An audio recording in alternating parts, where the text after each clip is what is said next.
number 3, I have Alpina. This is a small little card game as you are building up this 5x5 grid of these animal cards.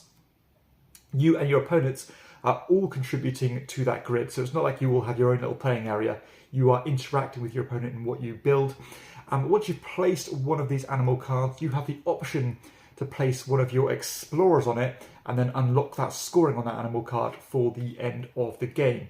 So these cards might be things such as score 2 points for every other explorer below this card, or score a point for every frog in this row, or every goat attached to this card, and so on.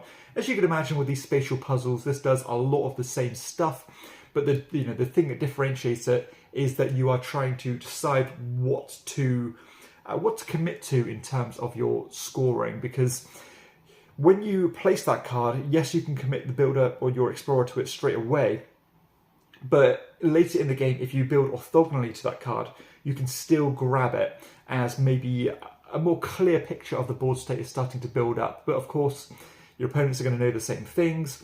I like the way that you can string your explorers together, because you can make them kind of piggyback off each other in the way they score. You can even piggyback off your opponent's actions and so on.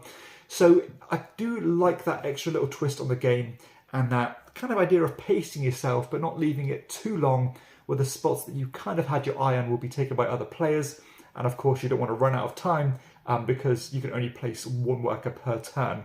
So yeah, all in all, it's a very pleasant game, very smooth. Only takes around 20 minutes to play. It looks nice. It doesn't look great like some of these other nature-themed games, but it works for what it does.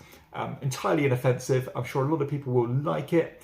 Might get lost in the shuffle because there are a lot of these, again, spatial puzzles, grid movement style games.